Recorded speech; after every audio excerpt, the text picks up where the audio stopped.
আসসালামু আলাইকুম রাসেল ভাই, আশা করি ভালোই আছেন। আমি মামুন আব্দুল্লাহ লিখছি বাগেরহাট ফকিরহাট থেকে। ভূত এফএমে পাঠানো এটা আমার দ্বিতীয় ইমেল।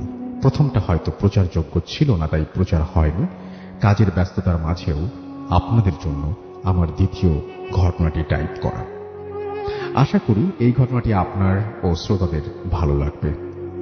ঘটনাটি 1966 সালের দিকে আমার বাবার সাথে ঘটে। সম্পর্কে যিনি আমার দাদু হন, বাবার চাচার সাথে ঘটে। এইবারের ঘটনাটা আমার বাবার কাছ থেকে শোনা, যদিও ঘটনাটি বড়। আমি যথাসম্ভব ছোট করে গুছিয়ে লেখার চেষ্টা করছি। বেশ আগের কথা, আমার দাদুর নাম ছিল মাকসুদ শেখ।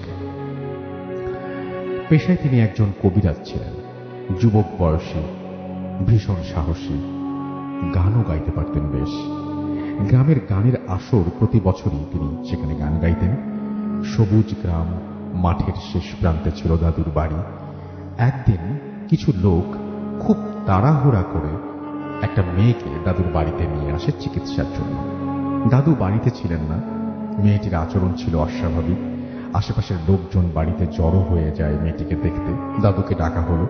তিনি বাড়ি থেকে লোক সমাগম কমিয়ে দিলেন এবং মেয়েটির চিকিৎসা শুরু করলেন। কিন্তু মেয়েটার সেই বিভৎস আচরণ, মুখ থেকে জিহ্বা এক হাতের মতো বেরিয়ে বারবার মাটি স্পর্শ করছিল, রক্ত রলুপ দুটো চোখ, নিজের চুল নিজ হাতে ছেঁড়া, এগুলো যেন দাদুকে একদমই আটকাতে পারছিল না।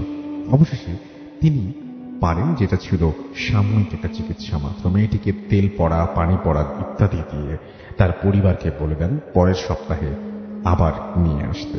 দাদুর দিনগুলো অন্য কয়েকটি দিনের মতোই কাটছিল। হঠাৎ একদিন রাতে তিনি একটা স্বপ্ন দেখেন। স্বপ্নে তার সামনে বিভৎস, কুৎসিত, বিকৃত চেহারার মাঝ বয়সী এক নারী অবয়ব উপস্থিত হয় এবং বলে, আমাকে ওর থেকে আলাদা করিস না, এতে তোর অমঙ্গল হবে।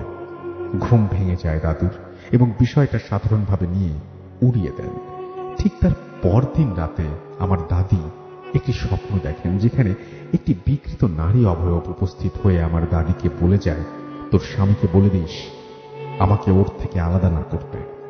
সকালে বিষয়টা দাদুর সঙ্গে শেয়ার করে এবং তিনি দাদিকে বলেন, ওটা কোনো ব্যাপার না, ঘুম ভালো হয়নি তোমার, এজন্য এমনটা দেখছো।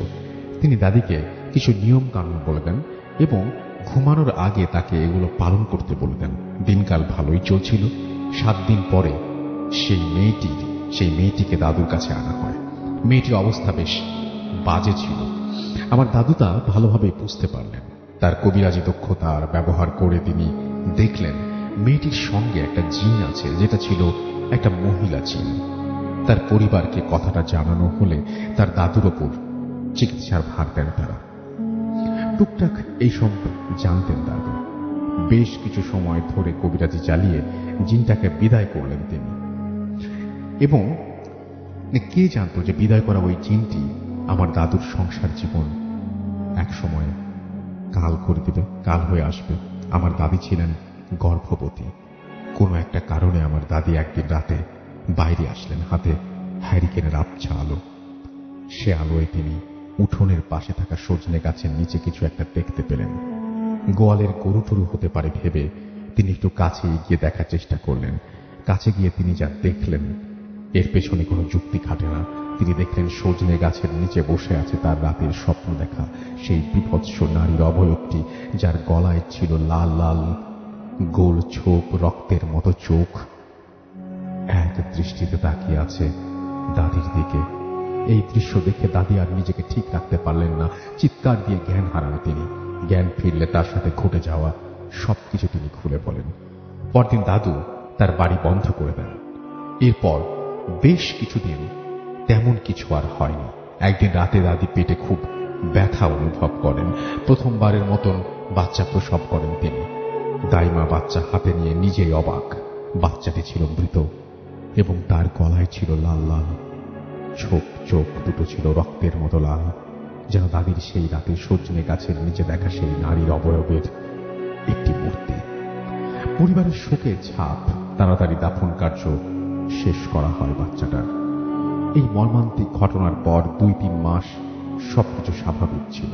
একদিন পাশের গ্রামের একটা পালা গানের মঞ্চে ডাক পান দাদু। সময় মতো সেখানে উপস্থিত হন। অনুষ্ঠান শেষ করে মাঝরাতের দিকে বাড়ির উদ্দেশ্যে রওনা করলেন। কে জানত ওই রাতে আশাতীত একটা ভয়ঙ্কর ঘটনা ঘটে যাবে তার সাথে।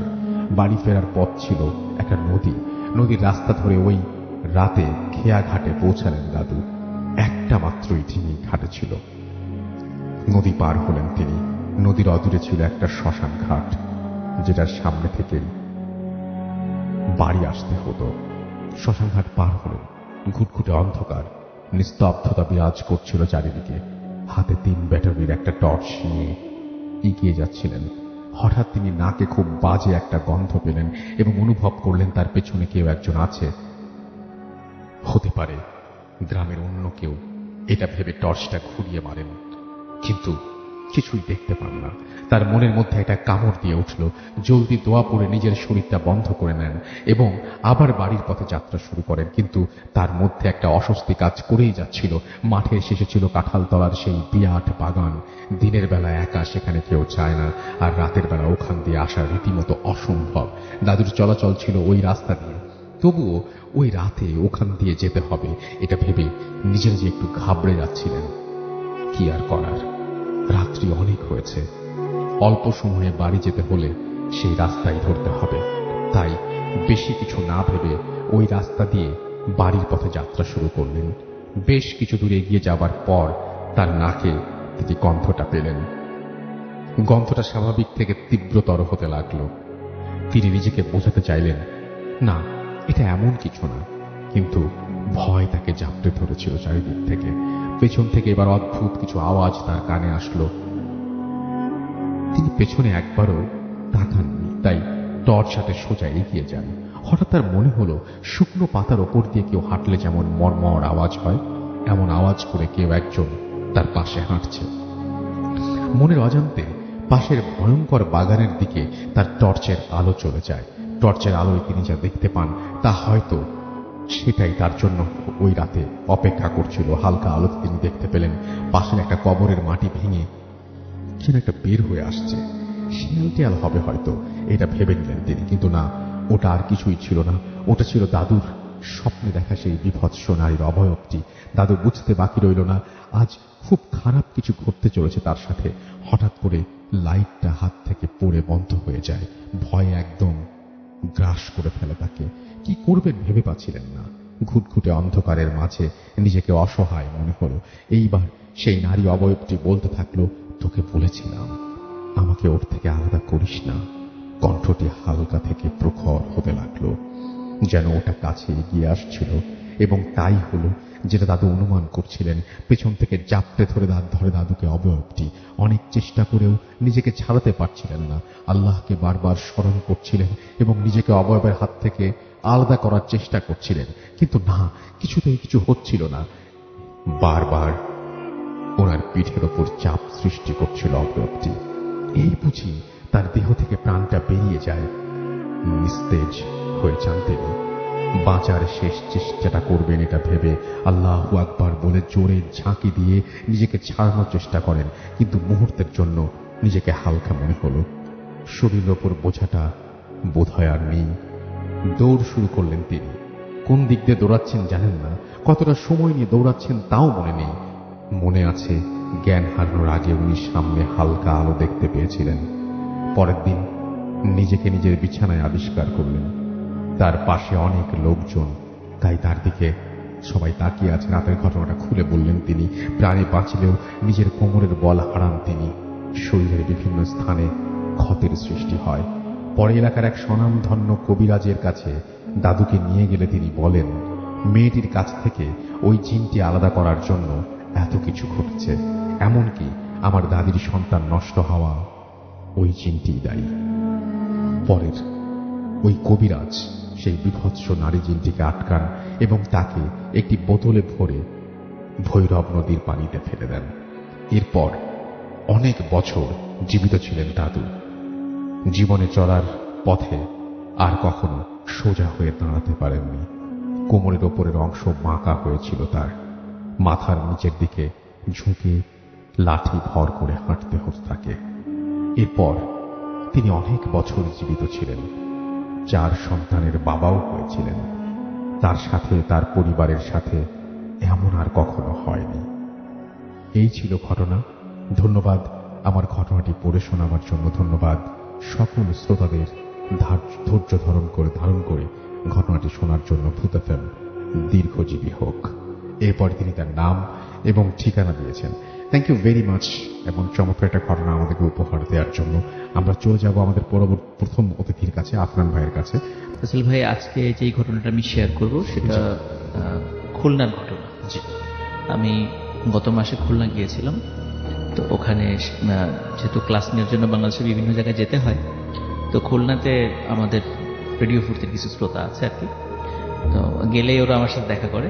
তো এর মধ্যে একজন হচ্ছে সৈকত এবং রূপম। আমি রূপমের কাছ থেকে ঘটনাটি শুনেছি এবং রূপমের আত্মীয়ের সাথে ঘটে যাওয়া ঘটনা আর কি। ওকে।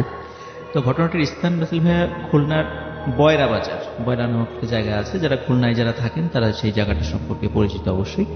তো ওই বয়রা বাজার থেকে একটু ভিতরে একটি জমিদার বাড়ি আছে। স্থানীয়রা সেটাকে মল্লিক বাড়ি হিসাবে চেনে। তো ওই বাড়িটার মানে আমি ওখানে যাইনি, কিন্তু ওইখানে ও যেভাবে বলেছে, রূপম যেভাবে বলেছে সেভাবে আমি বর্ণনা করছি যে ওই বাড়িটার পাশে বিশাল বাগান রয়েছে। একটা সময় সেখানে অনেক কিছু ছিল। এই বাগানেও এখন তো খুব শুনশান নীরবতা থাকে। এই বাগান কেন্দ্রিক অসংখ্য ঘটনা রয়েছে আর কি। আর ওই বাড়িটা কেন্দ্রিক আছে রাসেল ভাই, সেই ঘটনাটা আমি শেয়ার করব। তো যিনি মানে এই রূপমের যাদের সম্পর্কে বলেছেন তাদের মানে আত্মীয় আর কি, ভাই হয় সম্পর্কে। তো প্রথম যার সঙ্গে ঘটনাটা ঘটে, ওনারা 4 ভাই। একজনের নাম হচ্ছে মহসিন, যিনি সবচেয়ে বড়। তো মেজজনের নাম হচ্ছে মাসুম, সে দুজনের নাম হলো মামুন, এবং সবার ছোট যিনি নাম হলো মোহাম্মদ আলী। 4 ভাই ওনারা। তো ফার্স্ট যিনি মহসিন, যার নাম ছিল, বয়স তখন ছিল 27 কিংবা 28 বছর। ঘটনাটি শুরু 1996-97 সালে। 27 বা 28 বছর ওনার বয়স ছিল। হঠাৎ মানে এমনিতেও তো ওনাদের ওই জমিদার বাড়িতে বিভিন্ন ছোটখাটো সমস্যা দেখে ওনারা অভ্যস্ত ছিলেন। বিশেষ করে ওই বাগানের ওই সাইডটাতে মাঝে মাঝে রাতের বেলা অনেক আলো দেখতেন। ওনারা দেখে আসলে ওনারা অভ্যস্ত ছিলেন। কিন্তু নতুন করে কিছু সমস্যার সূত্রপাত ঘটে। যেমন হঠাৎ রাতের বেলা ওনার মনে হতো ছাদের উপরে ওই যে আমরা যখন ওই যে বুলডোজার যেটা চলে রাস্তার সময়, যে ভয়ঙ্কর শব্দ শুনি বুলডোজার চলে, মনে হতো মানে ছাদের উপর দিয়ে বুলডোজার চলছে, মানে এরকম শব্দ হতো এবং খুব ধূপধাপ শব্দ হতো। এই শব্দটা হওয়ার মোটামুটি 10 থেকে 15 মিনিটের মাঝখানে একটা বিরতি থাকত এবং ওই যিনি বড় ভাই ছিলেন মহসিন ভাইয়ের ঘরের মধ্যে ধপ করে একটা শব্দ হতো। আচ্ছা। তো মনে হলো কেউ হয়তো বা কোনো কাঠের উপরে জোরে একটা শব্দ করেছে, এরকম মনে হতো। তো এটা হওয়ার পরেই মানে উনি খেয়াল করতেন যে ওনার ঘরের মধ্যে একজন মহিলা মানে এই মাথা থেকে ও মাথা হেঁটে মানে পায়চারি করছে, এরকম হাঁটাহাঁটি করে। উনি যতটুকু দেখতে পান সেটা হচ্ছে মহিলার যে চুল, এটা চুলটা সামনের দিকে নিয়ে আসে, মানে চেহারা দেখা যায় না, অনেক বড় চুল, চেহারাটা ঢাকা থাকে। এইভাবে অনেকক্ষণ হাঁটাহাঁটি করার পর হঠাৎ এই মহিলাটি ওই মহসিন ভাইয়ের একদম মুখের কাছে এসে চলে আসে এবং ওইভাবে অনেকক্ষণ তাকিয়ে থাকে। তো উনি যখনই মানে ভয়ে উনি চোখ খুলতে পারেন না।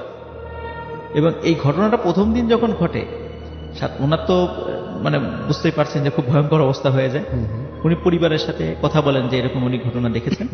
পরিবার থেকে প্রথম দিকে বলে এটা হয়তো বা মনের ভুল হতে পারে, এটা হয়তো বা তুমি দুঃস্বপ্ন দেখেছো, এরকম বলে আর কি। কিন্তু না, রাসেল ভাই প্রতিদিন এই ঘটনা ঘটতে থাকে।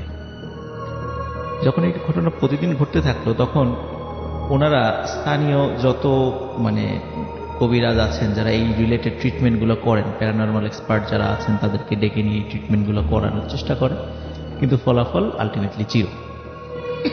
প্রতিদিন একই ঘটনা এরকম, ঠিক রাতের বেলা মধ্যরাত্রে বা রাত্রের শেষ দিকে আজানের আগে হঠাৎ ধপ করে একটা শব্দ হয় ঘরের মধ্যে।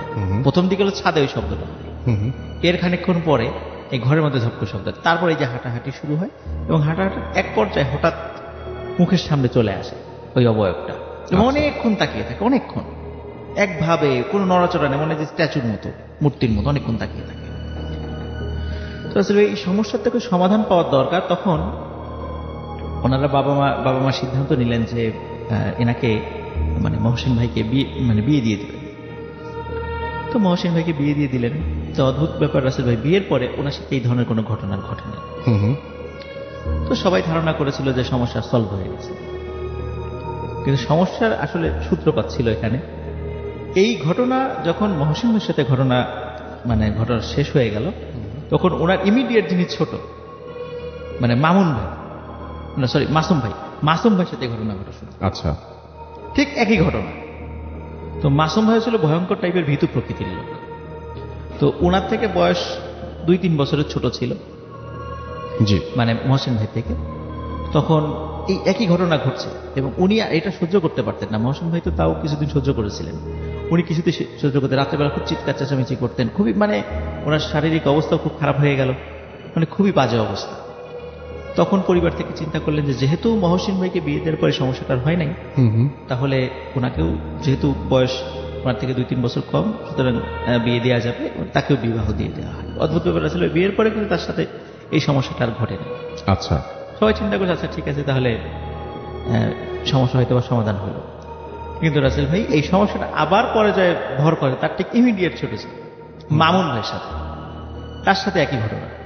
কিন্তু তারা যেহেতু মোটামুটি সর্বোচ্চ 2 বছরের বা সর্বোচ্চ 3 বছরের ব্যবধান ছিল তাদের বয়সের, তাকেও এই সমস্যা থেকে যেহেতু দেখা গেল দুইজনের একইভাবে সমস্যার সমাধান হয়েছে, তো তাকেও বিয়ে দেওয়া হয় এবং তার সাথেও এই সমস্যাটা থাকে না।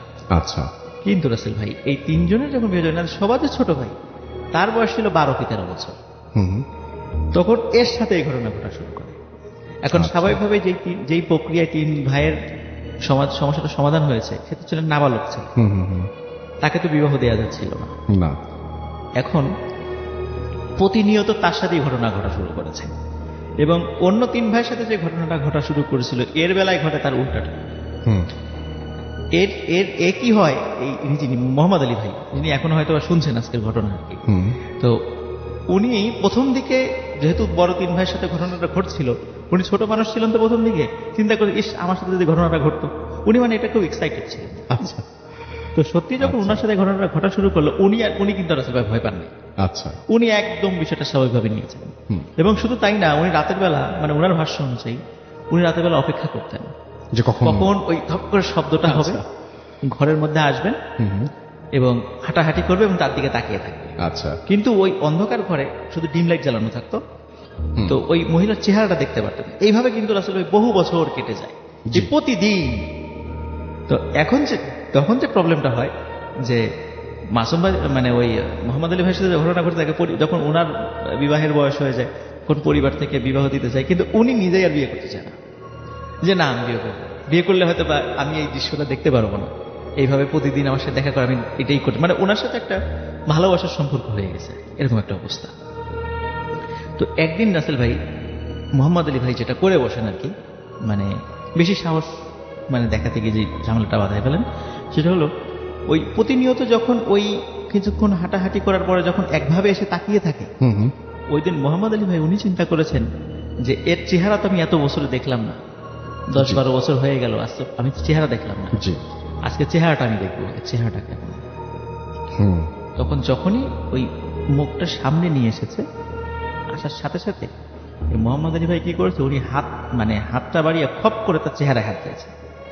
আচ্ছা। যে চেহারাটা কেমন, এবং সে কথা বলেছে। আসলে আরেকটা বিষয়, এই মহিলা যিনি আসেন, ইনি কিন্তু কারোর সাথে কখনো কথা বলে না, কখনো এই 10-12 বছর আসছে কখনো তার সাথে কথা বলেনি।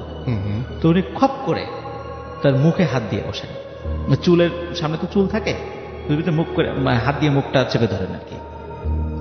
তো মোহাম্মদ আলী ভাইয়ের ভাষ্য অনুযায়ী উনি যখন মুখটা চেপে ধরেছেন, তখন ওনার কাছে মনে হয়েছে যে 100 বছরের উপরে যে বয়স্ক লোকের চামড়া যেভাবে ঝুলে পড়ে, খসখসে হয়ে যায়, ঠিক এবং খুব শক্ত টাইপের একটা চেহারা উনি হাত দিয়েছেন, এরকম মনে হয়েছে।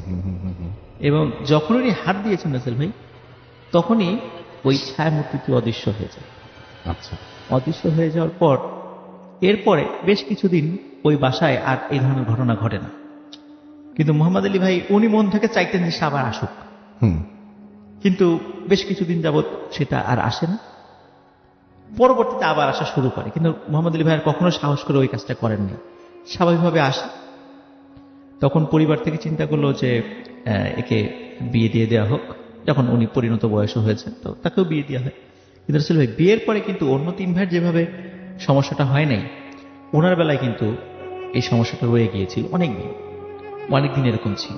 পরবর্তীতে বেশ বিয়ের যখন ওনার বাচ্চা কাচ্চা হয়েছে তারপর এই সমস্যাটা চলে গেছে। এখন রাসেল ভাই ওই বাসায় যেই ঘটনাটি ঘটে, এখন পর্যন্ত ওই ছায়ামূর্তিকে কেউ দেখে না। এখন পর্যন্ত ওই বাড়িতে আর কোনো পুরুষ লোক ওইভাবে নাই, ওই ছায়ামূর্তিকে কেউ দেখে না। কিন্তু ওই ছাদের উপর ওই শব্দগুলো, এবং রাতের বেলা ঘরের মধ্যে ওই ধপ করে একটা শব্দ, এটা সবাই শোনে এখন পর্যন্ত। এবং কিন্তু এখন পর্যন্ত ওই ছায়ামূর্তিকে মানে কারোর সামনে এখন পর্যন্ত আসে না, কিন্তু ভবিষ্যতে আসবে কিনা এখনো কিন্তু আমরা জানি না। আমার পরিবার থেকে বলছে যে হয়তো ভবিষ্যতে আমাদের পরিবারের আরো কারোর সাথে এই ঘটনাটি ঘটতে পারে। কিন্তু স্টিল নাও বেশ এই ঘটনাটির এন্ডিং হয় রাসেল ভাই 2015 সালে। 96 সাল থেকে শুরু, 2015 সালে ঘটনাটা মানে আপাতত এন্ডিং, হয়তো বা ভবিষ্যতে আবার ঘটতে পারে। আর ওনার বাড়িটা স্পেশালি মানে অত্র অঞ্চলে মল্লিক বাড়ি হিসেবে পরিচিত, এবং ওই জায়গাটা যে ভয়ঙ্কর এটা মোটামুটি সবাই জানেন। আর রূপম ভাই ওনাদেরই আত্মীয়, এবং আত্মীয়ের মাধ্যম দিয়েই ঘটনাটি আজকে সংগ্রহ করেছি। এটা ছিল রাসেল ভাই ফার্স্ট স্টোরি। হাফিজ মাইনুদ্দিন ভাইকে দিয়ে শুরু করি। মাইনুদ্দিন ভাই, আসসালামু আলাইকুম, কেমন আছেন? ওয়ালাইকুম আসসালাম, আলহামদুলিল্লাহ ভালো আছি। জি, আপনি গত সপ্তাহে এসেছিলেন এবং আপনার একটা ঘটনার কিছু অংশ বলেছিলেন, এবং বলেছিলেন যে তারপরে আপনি সেখানে যাবেন এবং সেখানকার আপডেট আমাদেরকে জানাবেন আজকে। সেটা একটু আমাদের একটু প্লিজ জানান। তো গত শনিবার আমার যাওয়ার কথা ছিল, সেখানে আমি শনিবার যেতে পারিনি, সেখানে আমি রবিবার যাওয়া হয়। জি। কিন্তু ভয়ঙ্কর যে সমস্ত ঘটনা শুক্রবার থেকেই শুরু হয়ে যায় শান্তার সাথে। জি। শুক্রবার রাত সেখানে যে সমস্ত দুর্ঘটনাগুলো ঘটে সেটা আমাদেরকে যে বলা হয় আমাকে, সেটা হচ্ছে গত শুক্রবার রাত 2টা বা 2:30টার দিকে ওনার শান্তার সাথে থাকতে অনেকেই ভয় পাইতেছিল। তো ওনার সাথে ওনার ফুপি থাকতো। সেই শুক্রবার রাতে তার সাথে তার ফুপি ছিল। তো রাত 2টা 2:30টার দিকে নাকি তার পুরো ঘরটাতে সুগন্ধি চালের খুশবুতে ভরে গেছিল। তো মানে সেই সুগন্ধি চালের গ্রানটা খুব কম ছিল, পরে নাকি আস্তে আস্তে আস্তে আস্তে পুরো ঘর ছড়িয়ে গেছে সুগন্ধি চালের খুশবুটা। তো ওনার ফুপি বলতেছে এই এখন এত সুগন্ধি চাল অর্থাৎ পোলাওয়ার চালের গ্রানগুলো আসতেছে কোত্থেকে। তো উনি উঠলো, বাতিটা জ্বালালো। যখন বাতিটা জ্বালালো দেখলো সে যে জানালার পর্দার পেঁচানো, জানালার পর্দার সাথে একটা সাপ পেঁচিয়েছিল। সেই সাপটা জানালার সামনে পর্দার সাথে পেঁচানো ছিল। উনি তো দেখে একটা চিৎকার দেন। তো মানুষ আসার আগে দিয়ে সেই সাপটা চলে যায়। তখনই শান্তা তো ঘুমানো ছিল, কিন্তু শান্তা তখন খুব জোরে হাসতেছে, পরে আবার কান্না করতেছে। পরে সে একটা সময়তে সে উঠে চলে যেতেছিল, বাসার থেকে বের হইতে যেতেছিল। তো ওনাকে খুব জোর করে সবাই ধরে রাখে, এবং তাদের ঘরে একটি পানি পড়া ছিল, সেটা তাকে ছিটে দেওয়াতে সে আবার অচেতন হয়ে যায়, জ্ঞান হারিয়ে ফেলে। তো শুক্রবারটা ছিল এমন।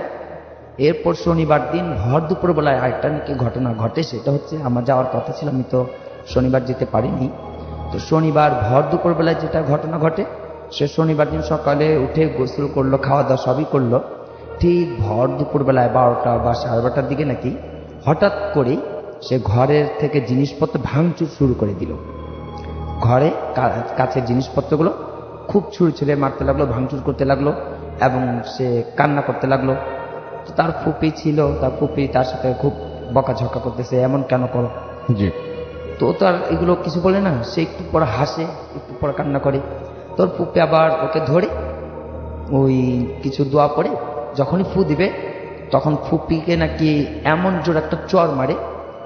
তখন ফুপি তাকে আর কিছু করতে পারেনি, ফু দিতে পারেনি।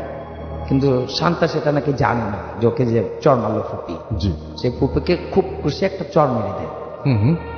ফুপিও তখন সেখান থেকে বের হয়ে যায় এবং ভয় পাইয়ে যায়। সে শান্তার সাথে আর এখন কেউ থাকেনি। শনিবার রাত্রেও ছিল একটা ভয়ঙ্কর।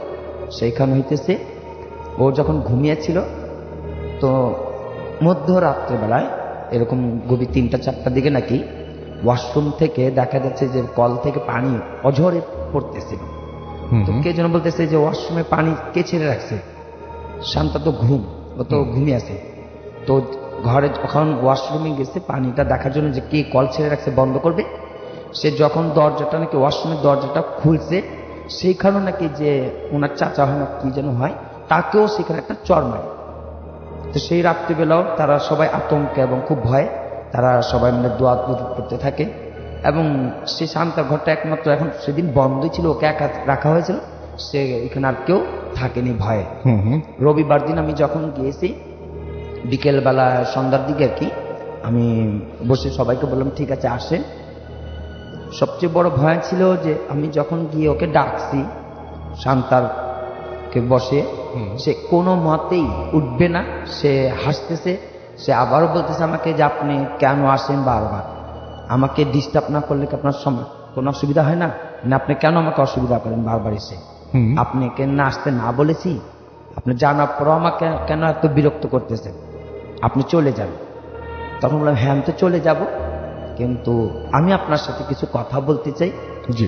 যে আপনার এরকম কতদিন ধরে চলবে, আপনার যে মানসিক সমস্যা হয়ে গেছে, আপনি এমন পাগলামি করতেছেন, সবাই ঘরের মধ্যে অসুস্থ হয়ে গেছে, সবাই নারাজ আপনার প্রতি, তো সবাইকে আপনি কিভাবে খুশি করাবেন আমাকে সেটা বলে দেন। তো আবার সে খুব হাসলো। পরবর্তীতে আমি যখন কোরআন থেকে কিছু তেলাওয়াত করি তখন আমার হাতের মধ্যে একটা আঁচড় পড়ে যায়, আমার এই হাতের মধ্যে আছে আঁচড়টা, সেই হাতের মধ্যে আমাকে একটা আঁচড় দেওয়া হয়। দরজাটা ছিল বন্ধ, আমার আঁচড় দেওয়ার পরে দরজাটা ছিল বন্ধ, সেই দরজাটা এমন ভাবে জোরে খুলে যায় বিকট শব্দে, এতে সবাই ভয় পেয়ে যায় প্রচন্ড ভাবে। পরবর্তীতে আমি ওনাকে জিজ্ঞেস করলাম এখন আপনার নামটা বলেন, কোথার থেকে আসছেন এবং আপনার নামটা আমাকে বলে দেন। সে বলেই না, সে চুপ করেই বসে আছে। পরবর্তীতে আমি বললাম দেখেন আমাকে নাম বলতে হবে এবং আপনি কোথার থেকে আসছেন কেন আসছেন সেটাও আমাকে বলে দেন। সবচেয়ে বড় বিষয় হচ্ছে আপনি ঘর থেকে সবাইকে মুক্তি দান, সবাইকে খুশি করান, সবাই খুব অসন্তুষ্টিতে আছে, পেরেশানিতে আছে, আপনি কষ্টই মেয়েটাকে আঘাত দিতে পারেন না, আপনি চলে যেতে পারেন। কোনো কথাই সে বলতেছিল না। পরবর্তীতে যখন আমি কোরআনে পাক থেকে তেলাওয়াত করে একটি ফু দেওয়া হয় তখন সেই শান্তা অজ্ঞান জ্ঞান হারিয়ে ফেলে। কিছুক্ষণ পর বেশ আধা ঘন্টার পর মতন সে উঠে বসে তার যা কিছু হয়েছে সে বলল যে কোনো কিছুই নাকি তার স্মরণ নেই। উনি যে বিক্রমপুর গিয়ে যে দাওয়াতে খেয়ে আসছিল ওইটাও নাকি তার মনে নেই। এই যে আসার পরে যে কি হয়েছে না সে নাকি কিছুই বলতে পারে না। পরবর্তীতে সে বলছে যে আমার এগুলো কিছু কষ্ট ছিল, আমার শরীর ভার ছিল, কেন এলোমেলো ছিল, আমি কাউকে ঠিক মতন চিনতে পারিনি। তবে এই যে আমাদের কাজ যে সাপ জিনটা, জিন সাপটা প্রচন্ড শক্তিশালী এবং ক্ষমতাধর ছিল, যা খুবই কষ্ট হয়েছে, যা আমিও আঘাত পেয়েছি। এমন একটি খুব ভয়ঙ্কর জিনটা ছিল এটা। তা এখন ছাড়ানো হয়েছে, কিন্তু ও বলছে যে আমি আবারও দেখা করব, আমি আবারও আসবো, আমি আবার ওর সাথে দেখা করে যাব। তো আমি এটাও বলছি, উনি আমাকে বলছে যে পূর্ণিমা যখন হয় আর অমাবস্যা যখন হয় আমি ওই সময়তে দেখা করব, যদি সম্ভব হয় ওই সময়তে তাকে হেফাজত করে নিব। কিন্তু সে বলছে অমাবস্যা এবং পূর্ণিমায় আমি ওর সাথে দেখা করব। ওকে, এটাই ছিল ভাইয়া। Thank you so much. আমরা এখন যাচ্ছি আমাদের আফনান ভাইয়ের কাছে এবং তার কাছ থেকে আমরা সেকেন্ড যে ঘটনা তার সেটা শুনবো। আশা করছি আপনাদের ভালো লাগবে। ধন্যবাদ রাসেল ভাই দ্বিতীয়বার সুযোগ দেওয়ার জন্য। রাসেল ভাই এমনিতে সাধারণত সরাসরি ঘটনায় চলে যাই, তো আজকে আসলে আমি এখানে এসে সবার ঘটনা শুনে আমার এতটাই ভালো লাগছে যে আমি কোনো ঘটনা আসলে কমপ্লিমেন্ট না করে কিন্তু থাকতে পারছি। আচ্ছা, জি বলেন। স্পেশালি ফার্স্টে যে আপুটা এসেছিলেন নরওয়ের অসলো থেকে, আমার এক বন্ধু আছে নরওয়ের অসলোতে থাকে। বছর 2 আগে ও আমাকে একবার বলেছিল যে অস্ট্রেলিয়ার নেস নামক একটা জায়গায় এরকম একটা জায়গা আছে যেখানে গেলে নাকি সুইসাইড করতে ইচ্ছা করে, বাট সেটা কি কোনো চার্চের ওখানে কিনা এরকম কিছু বলেনি আমাকে। তো আমি ওকে বলেছিলাম যে ঠিক আছে আমাকে এরকম ঘটনা পেলে জানাই, কিন্তু পরবর্তী ওর সাথে আমার যোগাযোগ করা সম্ভব হয়নি। তো আমি তো জানতাম না আপু ঠিক ওই জায়গার ঘটনাটাই বললো। আমার পাশ থেকে যখন বলছিল আমি খুব মনোযোগ দিয়ে শুনছিলাম যে আসলে ওই এটা তো এরকম একটা কথা তো আগে আমাকে বলেছিল আমার এক বন্ধু। আর আসল ভাই অনেকে বিশ্বাস করে না যে এরকম জায়গা থাকতে পারে। আমি এর আগেও কিন্তু অনেকদিন আগে একটা ঘটনা বলেছিলাম, জাপানের ফুজিয়ামা শহরে। জাপানের ফুজিয়ামা শহরে একটা জঙ্গল আছে, সবাই এটাকে সুইসাইড ফরেস্টই বলে। ওখানে কেউ গেলে ওখানে সবার ইচ্ছা করে যে সুইসাইড করবে, এবং যারা ওখান থেকে সুইসাইড করার অ্যাটেম্প্ট নেয় কিন্তু করতে পারে না, বেঁচে ফিরে আসে, ওরা কিন্তু বাকিটা জীবন মেন্টালি ডিসেবল হয়ে থাকে। আচ্ছা, সুতরাং এরকম ওয়ার্ল্ডে কিন্তু এরকম বেশ জায়গা আছে এরকম অবিশ্বাস করার কিন্তু কোনো উপায় নেই। বিশেষ করে ইউরোপিয়ান কান্ট্রিগুলোতে এটার পরিমাণ অনেক বেশি, বরং আমাদের এশিয়াতেই সেটা কম, ওখানে অনেক বেশি। আর জাদুবিদ্যার সবচেয়ে বেশি চর্চা হয় কিন্তু রাসূল ভাই আফ্রিকাতে এবং দক্ষিণ আমেরিকাতে, এটা সবচেয়ে বেশি হয়। তো রাসূল ভাই, এখন আমি সরাসরি আমার ঘটনাটা চলে যাচ্ছি। তো এই ঘটনাটি রাসূল ভাই আমাকে দিয়েছে আমাদের রাজবাড়ী ভৌতিক টিমের সদস্য সচিব। এর আগে অনেক ঘটনা দেয় আর কি, আজকে এবারও দিয়েছে। সরাসরি ঘটনাটা চলে যাই। ঘটনাটির সময়কাল রাসেল ভাই 1997 সালের দিকের ঘটনা। জি। এই ঘটনাটি মানে একটু ব্যাকগ্রাউন্ড আমাকে একটু নিয়ে আসতে হবে বলার জন্য। সেটা হলো যে পাবনা জেলার নাজিরগঞ্জ থেকে সাধারণত দেখা যায় ওই সময় হতো কি, ওই যে কিছু আমরা যেটাকে ওই যে কামলা বলি আর কি, ওই যে গ্রামে যখন ধান কাটার মৌসুম হয় ওই সময় কিন্তু বিভিন্ন জায়গায়, বিশেষ করে উত্তরবঙ্গ থেকে শুরু করে বিভিন্ন জায়গা থেকে কিন্তু লোক আসে ধান কাটার জন্য, যে এলাকায় অন্তত ধান পাট বেশি হয়। আমাদের ফরিদপুর অঞ্চল বা রাজবাড়ী অঞ্চলে ধান পাট একটু বেশি হয় আর কি। তো যার কারণে এখানে এই কামলারা আসেন আর কি। তারপর সিজন শেষ হলে তারা আবার বাড়িতে চলে যান। দেখা যাচ্ছে ওই সময়ে আপনার কিছু লোক আসে আপনার নাজিরগঞ্জ থেকে, আর আসে হচ্ছে রাজবাড়ী জেলার কালোখালী উপজেলার হেলেঞ্চা গ্রামে। রাসূল ভাই, এর আগেও আমি কালোখালী নিয়ে কিন্তু অনেকগুলো ঘটনা বলেছি, এবং আমাদের রাজবাড়ী জেলার, আমার বাসা যেহেতু রাজবাড়ী জেলার সবচাইতে যে হন্টেড এরিয়া যেগুলো আছে ম্যাক্সিমাম কিন্তু এই কালোখালী উপজেলার মধ্যে পড়ে। এবং আমি নিজেও সরজমিনে কয়েকটা জায়গায় গিয়েছি, মানে সেই রিলেটেড ঘটনা বলতে, যেমন জামালের বাগানের একটা ঘটনা বলেছিলাম, একটা বিলের ঘটনা বলেছিলাম, আমি নিজে সেখানে গিয়েছি একদম সশরীরে। তো এই গ্রামের নামটা ছিল হেলেঞ্চা গ্রাম, এখনো আছে গ্রামটা। তো এই হেলেঞ্চা গ্রামের ঘটনাটা ছিল ওই নাজিরগঞ্জ থেকে আপন দুই ভাই আসেন আর কি একটা বাড়িতে, একটা বড় একটা গেরস্থ বাড়িতে কাজ করার জন্য। তো ওনারা ওই গেরস্থ যিনি, ওই বাড়ির মালিক, ওনারা দেখতেন যে এই আপন দুই ভাই খুবই অনেস্ট, পরিশ্রমী, এবং তাদের উপরে যে সাধারণত দেখা যায় মানুষ অনেক কাজে ফাঁকি দেয়, দাঁড়িয়ে থেকে কাজ করাতে হয়, দেখা যায় তারা খুবই সব কাজগুলো খুব সুন্দরভাবে করেন। এবং গেরস্থ ওদের দুইজনকে খুব ভালো লাগে। আবার দেখা যাচ্ছে যে কাজের মাঠের মধ্যে নামাজের ওয়াক্ত হয়ে গেছে, তারা কিন্তু একদম মানে কাজ ফেলে দিয়ে নামাজ পড়ে আবার কাজ শুরু করে। আচ্ছা। তো এটা দেখে গেরস্থর খুব ভালো লাগে। ভালো লাগার পরে তখন যখন সিজনটা শেষ হয়ে যায়, সবাই যখন বাড়ি চলে যাবে, তখন ওই গেরস্থ তখন ওই দুই ভাইকে বলে যে তোমাদের দুইজনকে আমার খুব ভালো লেগেছে, তো আমার মানে দুটা মেয়ে আছে, তোমরা তোমাদের পরিবারের সদস্যদের আমার ঠিকানা দাও, বাড়ির ঠিকানা দাও, আমি আমার দুই মেয়েকে তোমাদের সাথে বিয়ে দিতে চাই। তো ওরা দুইজন ছিল কিন্তু রাসূল ভাই খুবই গরিব। আচ্ছা। কিন্তু ওদের কাজ এবং আচার আচরণ, কথাবার্তা এতটা ভালো লেগেছে যে ওনার নিজের আপন মানে দুই মেয়েকে বিবাহ দিতে রাজি হয়েছে। তখন ওরাও খুব ভদ্রতার সাথে বলে যে আমাদের বাবা জীবিত নেই, আমাদের মা জীবিত আছেন, যে ঠিকানা দিচ্ছি, আপনারা আসেন আমাদের বাড়িতে। রাসূল ভাই ঠিক আছে, ভালো, মানে উনি যথাযথভাবে তার মায়ের কাছে বিয়ের প্রস্তাব নিয়ে যান, মাও রাজি হয়, এবং মানে ধুমধামের সাথে বিয়েও হয়ে যায়। এবং বিয়ের হওয়ার পরে দেখা যাচ্ছে ভাই ওই দুই ভাইয়ের ওই নাজিরগঞ্জ এলাকায় আসলে কোনো জায়গা টাকা ছিল না, ওরকম কিছুই ছিল না, মানে একরকম ভূমিহীন লোক ছিল। তো যার কারণে তার শ্বশুর বলে যে তুমি তোমার মা সহ সবাই এখানে চলে আসো, মানে হেলেঞ্চা গ্রামে চলে আসো, এখানেই থাকো, ওখানে যেহেতু জায়গা তোমাদের ওইভাবে নাই, আর চরাঞ্চল কষ্ট হবে, আমার মেয়ে দুটোরও কষ্ট হবে। তো সবাই মিলে হেলেঞ্চা গ্রামে চলে আসে। তো চলে আসার কিছুদিন পরে, ধরেন সপ্তাহখানেক পরে, এই দুই ভাইয়ের মা হঠাৎ করে খুব অসুস্থ হয়ে পড়ে। অসুস্থ হওয়ার পরে, এবং অসুস্থ হওয়ার মোটামুটি এক সপ্তাহের মধ্যে মা মারা যান। আচ্ছা। কিন্তু রাসূল ভাই, এখানে একটা প্রবলেম হয়ে দাঁড়ায়, ওনার মায়ের একটা ওসিয়ত ছিল, আচ্ছা, যে ওনার হাজবেন্ডের কবরের পাশে যেন কবর হয়, এটা উনি অনেক আগে থেকে, এবং যার কাছে মানে দেখা হতো আত্মীয় স্বজন বলতে সবাইকে ওসিয়ত করে যেত আমার কবরটা যেন আমার স্বামীর কবরের পাশে। আচ্ছা। যেহেতু ওনার মায়ের একটা ওসিয়ত ছিল, এবং ওনার বাচ্চা দুটো ছোট অবস্থায় ওনার মা বিধবা হয়েছিলেন, এই জন্য মানে জীবনে অনেক কষ্ট করেছেন, কিন্তু এই ইচ্ছাটা অবশ্যই পূর্ণ করতে হবে। তার দুই ছেলে বলে যেভাবেই হোক দূরে হলেও আমার মাকে আমার বাবার কবরের পাশেই কবর দেব। আচ্ছা। তখন সময়টা এতটা মানে ছিল না, মানে অনুকূলে ছিল না, বর্ষাকাল শুরু হয়ে যায়। আবার পথ ওই সময় তো যোগাযোগ ব্যবস্থা তো উন্নত ছিল না হুম। যে এত দূর নিয়ে যাবে। তো এখানে রাসূল ভাই বলে রাখা ভালো যে ওই হেলেঞ্চা গ্রাম থেকে পদ্মা নদীতে আসার জন্য প্রায় 7 কিলোমিটার মানে মনে করেন যে মেঠো পথ অতিক্রম করতে হয়। আচ্ছা। তারপরে নদীতে আসার পরে শাখা নদী পার হতে প্রায় আরো নদীপথ 5-6 কিলোমিটার অতিক্রম করতে হয়। হুম হুম। তারপর মূল পদ্মা থেকে আবার নাজিরগঞ্জ যেতে কিন্তু সব মিলে প্রায় 15 থেকে 17 কিলোমিটারের খালি নদীপথ পাড়ি দিতে হয়। আচ্ছা। এটা কিন্তু খুব সহজ পথ না। না, বেশ একেবারে না। মানে ওই সময়টাতে রাস্তা যোগাযোগ ব্যবস্থা আর এতটা ভালো ছিল না ওই অঞ্চলে। এখন একটু ভালো হয়েছে, এমনি দেখছি মোটামুটি ওই অঞ্চলের রাস্তাঘাটগুলো এখন দেখছি মোটামুটি আলহামদুলিল্লাহ ভালো হয়েছে আর কি। তো এখন ওরা চিন্তা করে যে মায়ের লাশ তো নিয়ে যেতে হবে, হুম হুম। আর যেহেতু মানে লাশ মানে গ্রামের লোকজন একটা বিশ্বাস আছে যে লাশ দ্রুত দাফন করে দেয়, হুম। তখন সবাই চিন্তা করে যে যেহেতু মানে সন্ধ্যার পরে মারা যায় হুম হুম। ওনার মা, তো চিন্তা করে যে লাশটা আমরা নিয়ে যাব, রাত্রেই নিয়ে যাই, যত দূর আগানো যায়, যাতে সকাল হলেই দাফন করে দেওয়া যায়। জি। তো সবাই বলে যে এত রাত্রে তো নৌকা টোকা পাওয়া যাবে না, তারপর চেষ্টা করতে তো দোষ নেই। তো হেলেঞ্চা গ্রাম থেকে আছে ওনারা রওনা দেওয়ার সময় তো ওনারা প্রায় 4 কিলোমিটারের পথ একটা ভ্যানে যান। হুম। তারপরে প্রায় 3 কিলোমিটার পথ একটা ঘোড়ার গাড়ি পান।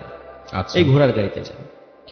এই পর্যন্ত রাসেল ভাই ওই ভ্যান চালক বা ঘোড়ার গাড়ি এই রিলেটেড কোনো প্রবলেম হয়নি। হুম। ওনারা মাঠে যখন নদীর ধারে আসেন তখন দূরে দেখেন যে একটা নৌকা অনেক দূরে, কারণ সব বর্ষাকাল ছিল তো জি। মানে মোটামুটি লোকজন একটু মাছ ধরাও ব্যস্ত ছিল। তো অনেক রাত হয়ে গেছিল ওখানে আসতে, প্রায় রাত 1টা-1:30 বেজে গেছে ওই সময়, মানে ওই নদীর ধারে আসতে ওই 5-7 কিলোমিটার অতিক্রম করতে এত সময় লেগেছে সন্ধ্যার পর থেকে। হুম। তো এখন ওনারা দূর থেকে ডাকছিলেন ওই মাঝিদেরকে। তো দেখা যাচ্ছে যে একটা মাঝারি সাইজের একটা নৌকা 2-3 জন মাঝি সহ ওখানে আসেন। বলেন কি ব্যাপার, আপনি কি হয়েছে, ডাকাডাকি করেন কেন? তো বলে যে আমার মায়ের লাশটা নিয়ে যেতে হবে নাজিরগঞ্জে, আচ্ছা। তো এখানে আপনি সাহায্য করেন। বলে যে আমাদের তো এখন মাছ ধরার সময়, আমরা তো জাল ফেলেছি নদীতে, এখন তো আমরা যেতে পারবো না, আর তাছাড়া লাশ তো আমরা নেই না এইভাবে, আমরা তো এটা তো মাছ ধরা নৌকা। হুম। ওরা খুব অনুনয় বিনয় করেন, বলে যে আপনার মাছ ধরে সাধারণত রাত্রে কয় টাকার মাছ ধরবেন? তো বলে এত টাকার মাছ ধরবো। বলে ঠিক আছে, আপনি যত টাকার মাছ ধরবেন বাজারে বিক্রি করবেন, আমি তার দ্বিগুণ টাকা দেব, হুম। শুধু লাশটা খালি নাজিরগঞ্জের ঘাটে আমাদেরকে পৌঁছে দেন। তখন ওরা চিন্তা করে যে ঠিক আছে, টাকা যেহেতু দিতে চাচ্ছে আর লোকটা বিপদেও পড়েছে, একটা মানবিক একটা দায়িত্ব হুম। এটা পৌঁছে দেয়। তখন তারা রাজি হয়, এবং ওরা কিন্তু মানুষই ছিল রাসূল ভাই, ওরা কোনো জিন টিন ছিল না, একদম মানুষই ছিল, নরমাল। নর্মাল স্বাভাবিকভাবে এ পর্যন্ত চলছিল। লাশ যখন রাসূল ভাই শাখা নদী পার হয়ে মূল পদ্মা নদীতে চলে আসে, হুম হুম। তখন নৌকা যখন যাচ্ছে আস্তে আস্তে হঠাৎ একটা অদ্ভুত ঘটনা ঘটে। কি বলেন তো? সেটা হচ্ছে যে ওরা দেখে নদীর মাঝখানে হুম। একটা বড় আকৃতির বক দাঁড়িয়ে আছে। আচ্ছা, এখন খুব ইন্টারেস্টিং ব্যাপার। বড় আকৃতির বক রাসূল ভাই, এর বক কিন্তু রাসূল ভাই পানির উপর দাঁড়ায় না, এটা হয়তো বা ওই চট পড়লে দাঁড়ায় এর উপরে। রাইট। এখন লোকজন চিন্তা করছে মাঝি কি ব্যাপার, এদিকে তো নৌকা তো মাঝে মাঝেই নিয়ে আসি, হুম। এই চর আসলো কোত্থেকে এখানে? বক দাঁড়িয়ে আছে রাতের বেলায়, স্পষ্ট দেখা যাচ্ছে একটা বড় আকৃতির বক এবং অস্বাভাবিক রকমের বড়। হুম। চিন্তা করে হতেও পারে হয়তো বা রাতের বেলা অত বড় বক হতেও পারে, কিন্তু ওরা কখনো দেখেনি। আমাদের কোনো মাঝির বয়স ছিল 60 ঊর্ধ্ব, জি। 3 জনের মধ্যে, কিন্তু এত বড় বক কখনো দেখেনি। যাই হোক, নৌকা ওদিক দিয়েই যেতে হবে রাসেল ভাই, কিছু করার নাই। এখন বক তাদেরকে দেখে ওখানে নড়াচড়া করে না, উড়েও যায়। জি। হঠাৎ করে রাসেল ভাই মানে এই নৌকাটা টাম করে একটা মানে কোনো কিছুর সাথে ধাক্কা খেয়ে থেমে যায়, মনে হয় যে নিচে কোনো চর পড়ে গেছে। এবং ওরা সবাই অবাক হয়, এটা মাঝ নদী, মানে একদম উত্তাল পদ্মা, বর্ষার সময় স্রোত, জি। এইখানে তো চর পড়ার কোনো কথা না, মানে সবাই খুব অবাক। যাই হোক, যেহেতু একটা ধাক্কা খেয়েছে তো নৌকাটা তো সরাতে হবে, এবং ধাক্কা খাওয়ার পর দেখে আসলে বক ওটা ওইভাবেই আছে। সে কি করছে, ওই নদীর মধ্যে মাথাটা ঢুকে মাছ খাওয়ার চেষ্টা করছে। হুম হুম। তো একজন মাঝি নামার পরে দেখে যে সত্যি তার মোটামুটি হাঁটু পানিরও নিচে পানি, মানে ওখানে চর আছে। খুব অবাক হন, চর তো থাকার কথা না এখানে, খুব চিন্তিত হয়ে পড়ে। তো যাই হোক, যেহেতু আছে কিছু করার নেই, হতেও পারে কোনোভাবে। উনি ধাক্কা দিয়ে নৌকাটা চর থেকে দূরে সরাই যাতে নৌকাটা একটু ঘুরিয়ে নিয়ে যাওয়া যায়। আচ্ছা। তো রাসেল ভাই যখন উনি নৌকাটা ধাক্কা দিয়ে সরানোর চেষ্টা করছিলেন, কিছুতেই নৌকা সরছিল না, মনে হচ্ছে কোনো একটা জিনিস নিচ থেকে এমন ভাবে নৌকাটা টেনে ধরে রেখেছে যে কোনোভাবেই সেটা সরানো যাচ্ছে না। তো উনি মনে করছেন হয়তো বা চরের একটু বেশি উপরে উঠে গেছে নৌকা, যার কারণে ধাক্কা দিয়ে সরাতে পারছেন না। তো সবাই নৌকার উপরেও যারা ছিল তখন কয়েকজন মাঝে চিন্তা করলো, আচ্ছা ঠিক আছে, উনি একা যেহেতু পারছেন না, তাহলে আমরাও নামি। আচ্ছা। তো তারা যখন নামার অ্যাটেম্প নিচ্ছিল, হঠাৎ করে মানে কোনো কথা ছাড়াই যিনি নেমেছিলেন প্রথমে, দেখে যে উনি শুধু বলল যে ওরে আল্লাহ বলে এরকম একটা শব্দ করেছে, আর হঠাৎ করে দেখলে উনি সাথে সাথে পানির নিচে তলিয়ে গেল। আচ্ছা। এবং পানির নিচে তলিয়ে যাওয়ার সাথে সাথে দেখে ওই বকটাও নাই, আর ওই যে নৌকাটা একটু দোলা শুরু করছে, মানে যে মাটির সাথে থেকে যাওয়া অবস্থাতে একটু আটসাট হয়েছিল। পরে যখন তারা বৈঠা দিয়ে পানি মাপতে গিয়ে দেখেন নিচে কোনো চর নাই। আচ্ছা। অদ্ভুত ব্যাপার। তো তাহলে ওই ইটা কোথায় গেল, ওই মাঝি কোথায় গেল? তখন ওই দুইজন ওনারা একটু ডুব দিয়ে খোঁজার চেষ্টা করেন, কিন্তু কোথাও পায় না মাঝিকে। অনেকক্ষণ খোঁজার চেষ্টা করেন, আশেপাশে খোঁজার চেষ্টা করেন, কোথাও পায় না। তো হঠাৎ মাঝির লাশ ভেসে ওঠে মোটামুটি আধা ঘন্টার মধ্যে। দেখে যে হাঁটু থেকে, মানে তার ঠিক যতটুকু অংশ পানির নিচে ছিল শরীরের, এই ততটুকু অংশ আর শরীরের সাথে নাই। আচ্ছা। এই দুই পায়ের ওই অংশ হাঁটুর নিচ থেকে সেটা ভ্যানিশ, মানে কেউ মানে টান দিয়ে ছিঁড়ে ফেলেছে এরকম একটা অবস্থা। আর তার মানে ডেড বডি পাওয়া যায় আধা ঘন্টার মধ্যে। তো এটা দেখে সবাই ভয় পান, কি ব্যাপার, এটা কিভাবে হলো, নিশ্চয়ই মানে এখানে ব্যতিক্রম কোনো জিনিস আছে। তখন ওনারা চিন্তা করেন তাড়াতাড়ি নৌকাটা পার হয়ে যায়, এখান থেকে তাড়াতাড়ি এখান থেকে বিদায় হয়ে ওই লাশটাও নৌকায় ওঠার পর তাড়াতাড়ি নৌকা। এখন তারা চিন্তা করে এখন মাঝ নদীতে আসছে, এখান থেকে নাজিরগঞ্জটাই কাছে, ফিরে যাওয়াটা আরো বেশি পথ। চিন্তা করে তারা নাজিরগঞ্জে চলে যেতে, নাজিরগঞ্জটা কাছে, এখান থেকে অনেক দূর, নাজিরগঞ্জের কাছাকাছি চলে আসছে। তো যাওয়ার মনে করেন যে আধা কিলোমিটার পার হওয়ার পর আবার নৌকাটা আটকে যায়। আচ্ছা। একই রকম ভাবে, এবং দেখে ওই সেই বকটা ওখানে দাঁড়িয়ে আছে, বড় আকৃতির বকটা। এইবার ওরা চিন্তা করে যে এইবার তো আর উপায় নাই, এইবার মৃত্যু আমাদের নিশ্চিত। তখন রাসেল ভাই একটা অদ্ভুত ঘটনা ঘটে, মানে ওখানে যারা উপস্থিত ছিল সবাই ওনার একটা অদ্ভুত ব্যাপার শুনছেন, যে তোদেরকে ছেড়ে দিব, এই মহিলার লাশটা এই পানিতে ফেলে দিতে হবে, এই শর্তে ছাড়তে পারি, না হলে কিন্তু মহিলার লাশও নিব, তোদেরকেও মেরে ফেলবো, কিন্তু তোদের লাশ আমাদের প্রয়োজন নেই, এই মহিলার লাশটা আমাদের প্রয়োজন। এখন তোরা বাঁচতে চাইলে এই মহিলার লাশটা ফেলে দিবে। এখন আসলে ওনার দুই সন্তান, এটা কি কখনো সম্ভব মায়ের লাশটা ফেলে দেবে? এটা কিন্তু একটা ইম্পসিবল ব্যাপার, এটা কখনো হতে পারে না। নিজের মায়ের লাশ পানিতে ফেলে দেবে, কে বা কে বলছে জিন হইতে পারে, ভূত হইতে পারে, তাদের কথা শুনে মায়ের লাশ ফেলে দেবে, এটা হইতেই পারে না। আর ওরা দুইজন খুব নামাজ কালামি লোক ছিলেন। তখন চিন্তা করেন এই সমস্যা থেকে উত্তরণের জন্য কি করা যায়। তখন এক ভাই বললেন যে নৌকা চালাতে থাকবা, আমি আজান দিব, যতক্ষণ পর্যন্ত নৌকা ঘাটে না পৌঁছাবে নাজির গাছ পর্যন্ত আমি আজান থামাবো না, আজান শেষ হয়ে যাবে আমি আবার দিব, আমি শেষ হয়ে যাব অন্য ভাই দেওয়া শুরু করবে, এইভাবে চলতেই থাকবে। আর ওনারা যে দুইজন মাঝি জীবিত ছিলেন, ওনারা মানে প্রচন্ড জোরে নৌকা বাইতে থাকবেন। তো সত্যি রাসেল ভাই ওনারা আজান দিতে থাকেন একের পর এক, এবং দেখে যে ওই বকও উড়ে যায় আর নৌকাও মানে চলা শুরু করে। এইভাবে রাসেল ভাই নাজিরগঞ্জ পর্যন্ত ওরকম যায়। যাওয়ার পরে যথাযথভাবে তার মায়ের লাশটা দাফন করা হয়।